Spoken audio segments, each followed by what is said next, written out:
चुनाव के नतीजे वो सिर्फ शोर नहीं होते, वो जनता की आवाज होते हैं। कभी कभी भरोसे की, तो कभी टूटे हुए विश्वास की एक साफ तस्वीर। आज हम आंकड़ों की मदद से दिल्ली के शालीमार बाग की कहानी समझेंगे और ये जानने की कोशिश करेंगे कि एक मजबूत जनादेश आखिर हाथ से फिसलता कैसे है।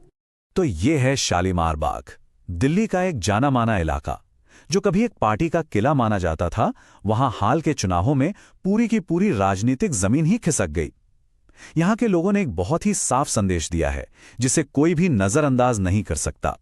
तो सवाल यही है, एक जीता हुआ जनादेश, एक जीता हुआ भरोसा आखिर खो कैसे जाता है? ये सिर्फ हार जीत के नंबरों का खेल नहीं है, ये अपने आप में एक पहेली है, और इसका जवाब जमीनी हकीकत में छिपा है। और इस पूरी कहानी का जो सबसे बड़ा सुराग है, वो इस एक नंबर में है, 29,595। ये हार का मार्जिन था। सोचिए, ये कोई छोटा मोटा आंकड़ा नहीं है, ये मतदाताओं का एक बहुत ही शक्तिशाली संदेश है, जो बताता है कि बदलाव की लहर कितनी जबरदस्त थी। तो चलिए अब चुनावी नतीजों से थोड़ा और गहरे उतरते हैं, असली वजहों को टटोलते हैं। किसी भी वोट का मतलब समझने के लिए लोगों के रोजमर्रा के संघर्ष को सुनना ही पड़ता है। आइए शालीमार बाग की जमीनी हकीकत को थोड़ा और करीब से देखते हैं। देखिए, यहां 4 सबसे बड़ी समस्याएं थीं जिनकी तीव्रता बहुत ज्यादा आंकी गई। शालीमार गांव और बाजारों में उफनते सीवर, हैदरपुर चौक पर कूड़े के ढेर, पीतमपुरा के कई इलाकों में पानी की जबरदस्त किल्लत और स्कूलों के आसपास टूटी फूटी सड़कें। ये सिर्फ परेशानियां नहीं हैं, ये वो मुद्दे हैं जो हर दिन हर पल लोगों की जिंदगी और उनके आत्मसम्मान पर असर डालते हैं। और यही बात समझनी बहुत जरूरी है कि जब पानी, सड़क और सफाई जैसी बुनियादी चीजें ही ठीक से काम नहीं करती, तो सिर्फ सिस्टम नहीं टूटता, लोगों का उस सिस्टम पर से भरोसा टूट जाता है।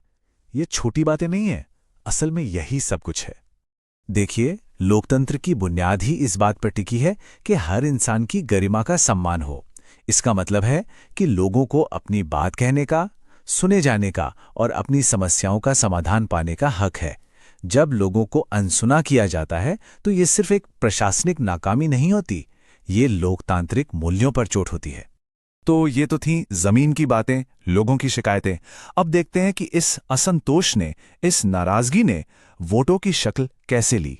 चलिए अब आंकड़ों की पड़ताल करते हैं। इस चुनाव में करीब 58.6% वोटिंग हुई। अपने आप में ये एक अहम आंकड़ा है, पर असली कहानी इस बात में नहीं है कि कितने वोट पड़े। असली कहानी इस बात में है कि वो वोट आखिर गए कहां। जरा इस ग्राफ को ध्यान से देखिए, ये पूरी कहानी खुद ही बयान कर रहा है। पिछली बार मौजूदा पार्टी को लगभग 49% वोट मिले थे, और इस बार ये आंकड़ा गिरकर सिर्फ करीब 34% पर आ गया। मतलब सीधी सीधी 15% की गिरावट। ये मतदाताओं का एक बहुत ही स्पष्ट इशारा है। 15% की गिरावट, ये सिर्फ एक चुनावी आंकड़ा नहीं है, ये भरोसे के ऊपर एक सीधी बातचीत है। ये कहानी सिर्फ विपक्ष के वोट बढ़ने की नहीं है, ये सत्ताधारी दल के अपने समर्थन के बिखर जाने की कहानी है। एक ऐसा गैप जिसने पूरे जनादेश को बदल दिया। तो आखिर ये भरोसा टूटा क्यों? कहां चूक हुई?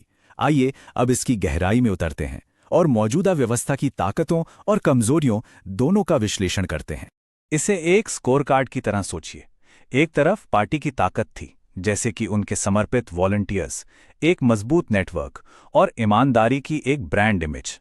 लेकिन दूसरी तरफ थीं कमजोरियां, जमीनी मुद्दों पर डिलीवरी का खराब रिकॉर्ड और बुनियादी सुविधाओं की कमी से पैदा हुआ अविश्वास। और ये कमजोरियां ताकत पर भारी पड़ गईं।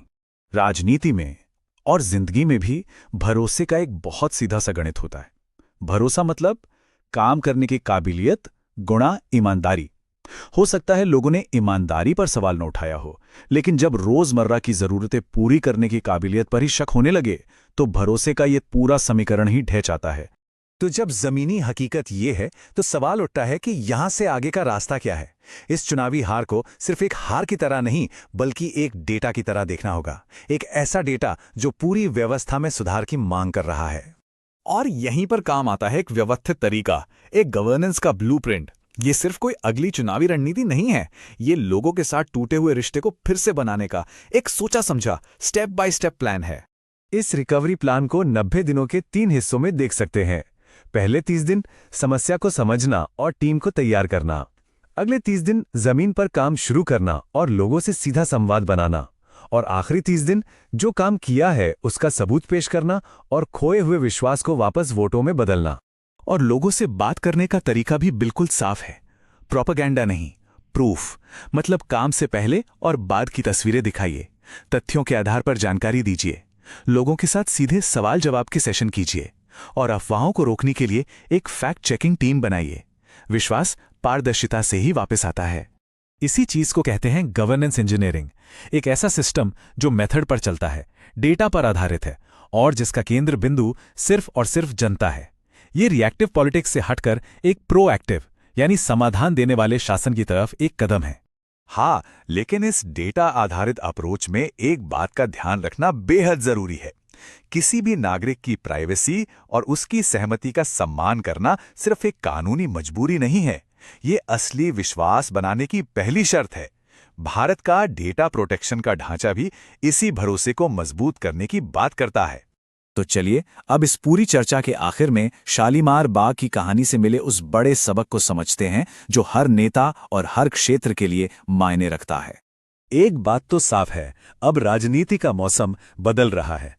लोग अब बड़े बड़े वादों से ज्यादा जमीन पर किया गया काम देखना चाहते हैं। अब काम ना करने को बर्दाश्त करने की सीमा घट रही है, क्योंकि लोगों की उम्मीदें और उनकी आकांक्षाएं बढ़ रही हैं। और लोगों की बुनियादी मांगे क्या हैं?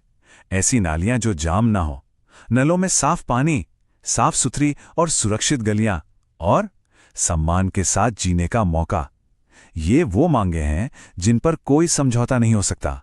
तो संदेश बिल्कुल साफ है, एक स्थायी नेतृत्व का रास्ता किसी विचारधारा या ध्यान भटकाने वाले मुद्दों से नहीं, बल्कि समर्पण के साथ, लगातार और प्रमाण के साथ की गई सेवा से ही बनता है। असली राजनीतिक ताकत जमीन पर किए गए काम से ही आती है।